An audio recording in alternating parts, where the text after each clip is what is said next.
Yo tout le monde, c'est l'Espanade et aujourd'hui on se retrouve pour une nouvelle vidéo. Alors vidéo de présentation de Superior Kong, soit le boss final de l'acte 7. Alors aujourd'hui la vidéo va être en 8 parties. Premièrement l'introduction dans laquelle vous êtes. Ensuite la description de quelques petits détails du kit de Kong. On continuera par les missions de Kong, la phase 1, 2, 3, 4 et pour finir les champions qui sont forts sur Kong. Alors je vous invite à voyager dans la vidéo en fonction de ce qui vous intéresse, sachant qu'il devrait y avoir des marqueurs de temps si j'arrive à les placer. Alors passons tout de suite à la description des petits détails du kit de Kong. Alors, au niveau des petits détails, on va avoir beaucoup de choses. Donc déjà, les dégâts infligés à Kang sont limités à 3% de ses points de vie maximum. Il est immunisé à la réduction de précision de compétences, on va y arriver. Réduction à bloc super pouvoir et à bloc pouvoir, il réduit de 60% vol, drain et brûle pouvoir. Il résiste aux attaques puissantes et aux attaques imbloquables lorsqu'il est en train de bloquer. Il subit moins 200, enfin, l'attaquant subit moins 200% de précision de compétences de coup direct, précision directe et vrai sens. Et la maîtrise volonté et désespoir sont désactivés lors du combat. Alors ce qui est important à retenir là-dedans, c'est que vous avez bien vu, il n'y a pas de gameplay alternatif à Kong. Vous serez obligé de passer par ces missions pour lui faire des dégâts. La maîtrise volonté est désactivée. Donc il vaut mieux pour vous ne pas avoir les suicides d'active ou alors être avec un perso qui est double immu. Et dernière chose, comme dit, les dégâts qui sont infligés à Kang sont limités à 3% de ses points de vie maximum. Alors on va directement passer du coup à ces missions. Alors au niveau des missions. Alors les missions, lorsque on va réussir une mission, Kang va reculer, puis nous contre-attaquer avec une sorte de rayon. Et lorsqu'on effectue parade ou dext sur ce rayon de Kang, on va gagner une charge. Et à 10 charges, Kang, il va devenir wounded. Donc c'est la même phase de faiblesse que pour le grand maître et que pour l'autre Kang. Les missions, elles peuvent être réalisées dans l'ordre que l'on veut. Néanmoins, on va devoir varier, car à chaque fois qu'on va réussir une mission, celle-ci va être ban et on ne va plus pouvoir effectuer cette mission. Et il va falloir effectuer une autre mission.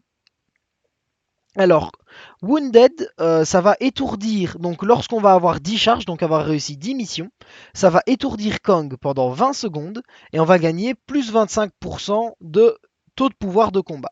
Et pendant tout ce temps-là, on va pouvoir taper librement Kang. Alors, les missions, il y en a 4.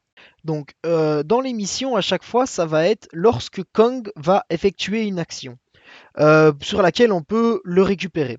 Donc lorsqu'on va infliger un étourdissement à Kang et le frapper, il va effectuer sa contre-attaque. Lorsqu'on va intercepter Kang, il va effectuer sa contre-attaque. Lorsqu'on va intercepter Levi de Kang, il va effectuer une contre-attaque. Et lorsqu'on va intercepter le SP1 de Kang ou le SP2, il va effectuer une contre-attaque. Donc voilà les 4 missions exactement. Donc on a l'interception du Navy, une parade, une interception normale, et lorsque c'est l'interception du SP1 de Kang. Alors maintenant, on va pouvoir passer à la phase 1 de Kang. Alors la phase 1, elle consiste en quoi? Donc comme je vous avais dit, il y avait des missions de ban. Donc là, il n'y a qu'une seule mission de ban pendant que c'est la phase 1. Et le SP2 de Kang est désactivé. On obtiendra également des bonus d'attaque sur Kang selon les phases. Et dans la phase 1, l'attaque de notre attaquant va être augmentée de 30% pour chaque buff unique sur notre attaquant, jusqu'à un maximum de 8 buffs uniques. Alors passons désormais au gameplay. Alors les bonus, je vais vous les citer à chaque phase, mais je vous expliquerai à la fin en quoi ils consistent et comment bien les exploiter. Alors ici, en haut à droite, on va voir à côté des armures de Colossus, un petit timing vert. Vous allez remarquer ici, je réussis une mission, et le timing vert est augmenté de 2 à 3. Ceci sont vos missions. Donc une fois que vous en aurez 10, eh bien vous pourrez étourdir Kang et le rendre wounded, donc lui infliger des dégâts. Alors ici, on voit que ce soit une pari ou une dext, ça me remplit une mission. Et on peut voir, ah oui, aussi, et au niveau des bans, du coup, ici, en haut à droite, vous allez voir un petit icône vert sur Kang. Alors, Le petit icône vert sur Kong, il veut dire quoi? C'est l'attaque que vous ne pourrez pas faire. Alors sur les 4 missions, comme je vous ai dit, actuellement il n'y en a que une de ban, donc en phase 1. Cela veut dire que la dernière mission que vous avez utilisée, vous ne pouvez plus l'utiliser. Enfin, vous pourrez encore l'utiliser, mais je vais reformuler. Alors, comment est-ce que ça fonctionne? La dernière mission que vous utilisez, vous ne pouvez plus l'utiliser, il va falloir utiliser une des 3 autres missions. Donc ici, par exemple, je vais intercepter Kong, et ça va être la mission Spell que je ne vais plus pouvoir utiliser. Donc, il va falloir que j'utilise la mission Pari, la mission Interception ou la mission Interception de Heavy Attack. Sinon, je vais subir un étourdissement.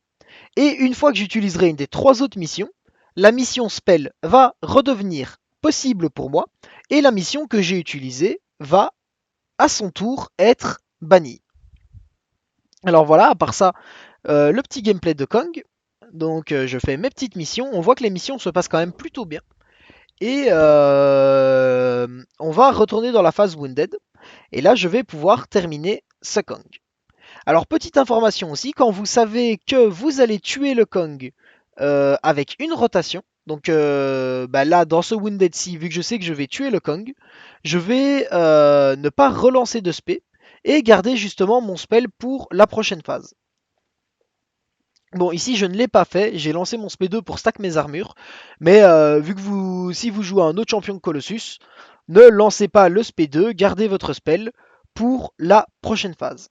Alors en ce qui concerne la phase 2, alors dans la phase 2, nous avons toujours une seule mission de ban, le SP2 de Kong va être activé, et la vitesse de sa contre-attaque, donc le moment où vous réussissez une mission quand il va reculer et vous lancer un rayon, va être modifiée de façon aléatoire. Donc elle va pouvoir être plus rapide, à la vitesse normale ou à une vitesse plus lente.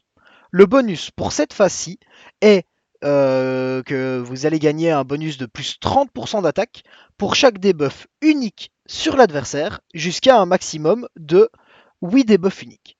Alors voilà, en ce qui concerne le gameplay, la phase 2, il n'y a pas beaucoup de différence par rapport à la phase 1, à part que ici, vous voyez que les timings de contre-attaque, donc ici, je fais une parade, quand ils contre-attaquent, ils vont être beaucoup plus lents.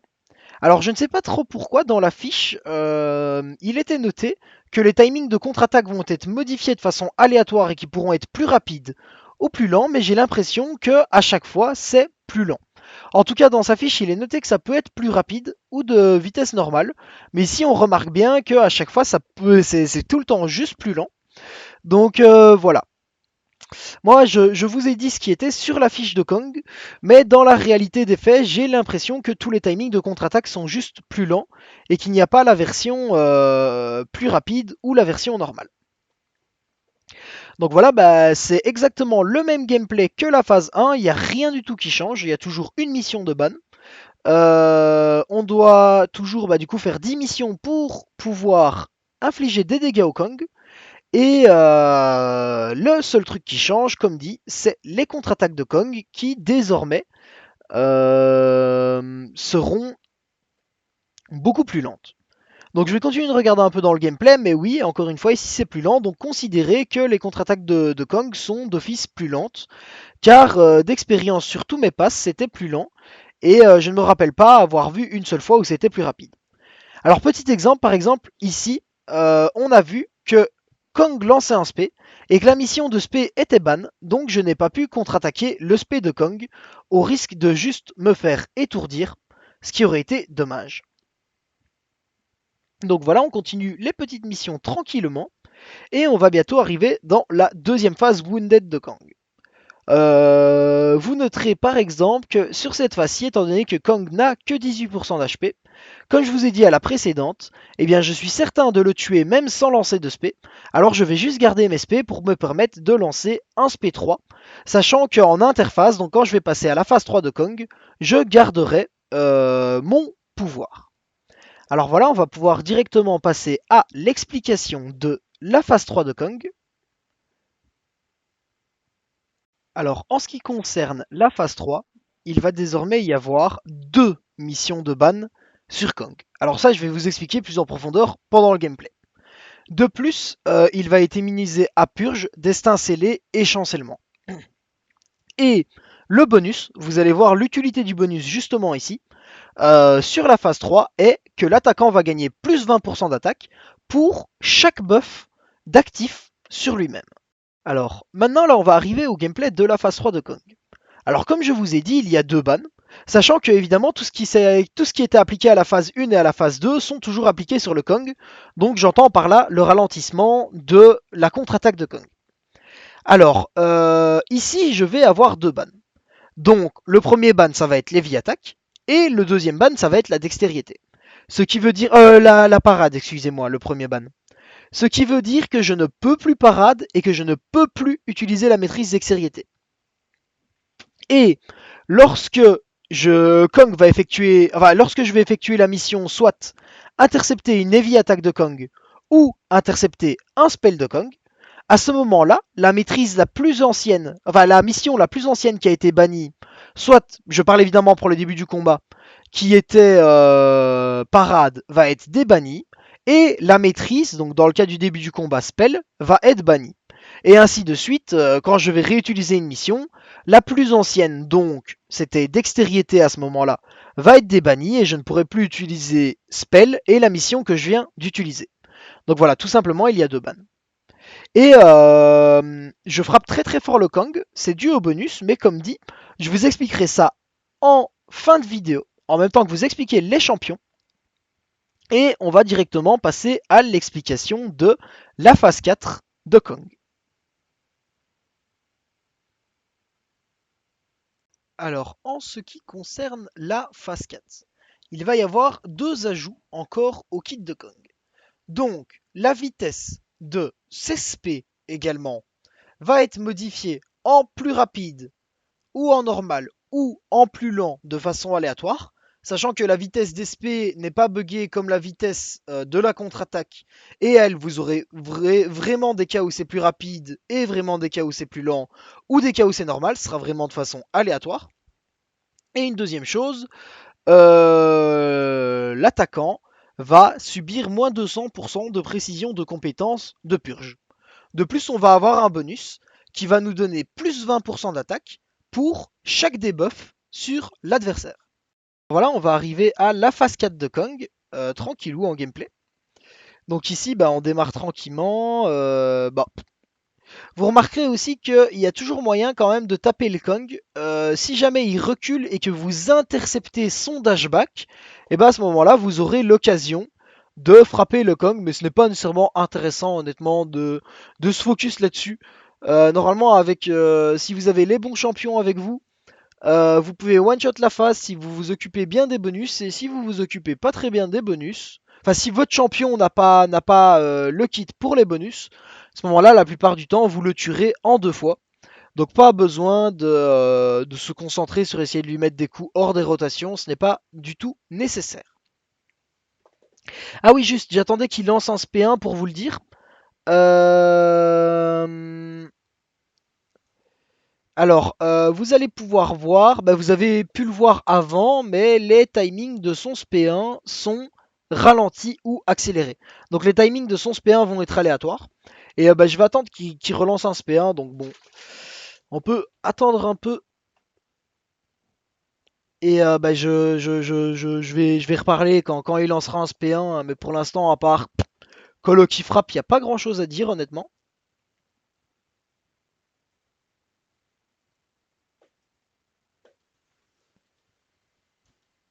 Donc voilà, là il lance un SP1 et on voit qu'il est ralenti, mais que l'incantation du SP a été accélérée. Alors pour le SP1, comment est-ce qu'on fait pour le Dext? Alors ce n'est pas bien compliqué. Maintenant qu'il y a les timings qui sont ralentis, il va mieux valoir, enfin maintenant qu'il y a les timings qui sont aléatoires, il vaut mieux pour vous avoir un repère visuel et non pas un repère de timing pour Dex le SP de Kong. Et le repère visuel, ça va être, vous allez bien garder un œil sur son flingue, et à chaque fois que le flingue va devenir vert, donc ici devient vert Dex, devient vert Dex, devient vert Dex, bon, avec le timing accéléré, c'est un peu compliqué hein, de vous le dire, mais voilà, vous voyez bien, dès que le flingue devient vert, vous lancez votre dextérité, et normalement ça se passe plutôt pas mal. Donc voilà, on va arriver sur la fin du Kong. Le Kong bientôt terminé. Évidemment, Je n'ai honnêtement OS qu'une seule fois le Kong. Vous aurez 4 de mes autres passages sur Kong, sachant que je vous ai pas mis le premier parce que le premier j'y ai mis quelques réas parce que c'est le moment où je découvrais un peu Kong, ses timings et tout ça, donc j'ai fait beaucoup de ratés. Donc c'est pas très intéressant de vous montrer ça. Je pense que j'avais mis quand même beaucoup, hein. J'avais mis genre 8 ou 9 réas je pense sur le premier passage sur Kong. Et après sur tous les autres j'en ai mis une seule. Donc voilà, bah, le premier, ça sert pas à grand chose de vous les montrer. Par contre, vous aurez les autres à dispo. Et bah, l'avantage sur Kong, c'est que vu que les lignes ne sont pas nécessairement compliquées, l'important, ça va être d'arriver de vos lignes avec le plus de persos full life possible. Parce que le tuer en un seul run, la plupart du temps, sur quasiment tous mes passages, je mourrai après la phase 3 sur Kong. Par contre, le tuer avec 2 ou 3 persos, c'est quelque chose qui est largement faisable sans trop avoir de coups. Alors voilà, au niveau des options pour le Kong. Je vous avais parlé de bonus. Les bonus, il y en a 4 différents selon les phases. Premièrement, selon le nombre de buffs uniques sur l'attaquant. Deuxièmement, selon le nombre, phase 2, selon le nombre de debuffs uniques sur Kong qu'on va lui infliger. Troisièmement, selon le nombre de buffs tout court sur l'attaquant. Et quatrièmement, selon le nombre de debuffs tout court sur le Kong. Alors, on va avoir du coup 5 facteurs qui sont très importants sur le Kong pour le choix du perso que vous allez utiliser. Le nombre de buffs uniques, le nombre de buffs, le nombre de debuffs uniques, le nombre de debuffs et la résistance du perso. Pourquoi la résistance du perso? Étant donné que le combat est un peu long et qu'il est un peu spécial, il faut faire des interceptions et tout ça, vous allez avoir tendance à vous prendre beaucoup de coups. Vous avez vu, j'en ai pris 68 avec Colo hors garde. Et du coup, bah, avoir un perso résistant, c'est toujours plus sympathique pour en encaisser beaucoup plus. Alors au niveau des contres, j'en ai un peu parlé sur les chats. Ultron et Torche sont les MVP pour réaliser le Kong Boss. Torche, c'est un des 2 seuls persos que j'ai vu one-shot toutes les phases de Kong. Donc que ce soit la phase 1, 2, 3 ou 4, Torche va les one-shot en Nova. Étant donné que à chaque fois que Kong va effectuer une contre-attaque, vous allez gagner une charge lente. Et Ultron est un perso très résistant. J'avais vu un OS, il avait pris lui aussi 78 coups, quelque chose du genre. Et il place également beaucoup de debuffs, donc Ultron est également très pratique pour faire le Kong. Alors pour ma part, dans mes options, j'ai utilisé Colossus. Donc Colossus, comme vous avez pu voir les bonus en action lors de la phase 3 de Kong, je l'ai one-shot car j'avais un champion avec beaucoup de buffs. Et j'ai également utilisé Nick Fury. Nick Fury qui est également très intéressant car quand je vous ai dit que je connais que 2 personnes qui sait one-shot toutes les phases, Nick Fury est le deuxième perso lorsqu'il est en deuxième vie avec blessure profonde à 5 sur 5 uniquement. Mais quand Nick Fury est en deuxième vie avec blessure profonde à 5 sur 5, il peut one-shot également toutes les phases de Kong en jouant que des rapides, des rapides, des rapides, des rapides, sans spé même. Alors à part ça, il y a une pré-fight qui est très intéressante qui est la pré-fight de Odin. Alors pourquoi est-ce qu'elle est intéressante? Car Odin va donner 3 buffs différents à l'attaquant. Donc ça va profiter en phase 1, étant donné qu'on va avoir 3 buffs uniques en plus sur l'attaquant, donc plus 90% d'attaque. Et ça va profiter en phase 3, étant donné qu'on va avoir 3 buffs sur l'attaquant, donc plus 60% d'attaque. Donc il ne faut pas hésiter à prendre Odin avec vous dans votre team et à activer les pré-fights sur l'un de vos persos, donc votre perso préféré avec lequel vous faites les meilleures performances sur Kong, pour le rendre encore plus fort, surtout lors de la phase 3 et de la phase 1. A part ça, je vous ai noté quelques autres options qui, en regardant dans les 6 étoiles, me semblaient pas mal pour le Kong. Il y en a évidemment bien d'autres, c'est à vous d'essayer de voir des options qui peuvent one-shot certaines phases ou qui sont résistants ou avec lesquels vous êtes à l'aise. Alors voilà, j'espère que cette vidéo vous a plu. On se retrouve bientôt pour une nouvelle vidéo et je vais vous souhaiter une bonne soirée ou une bonne journée.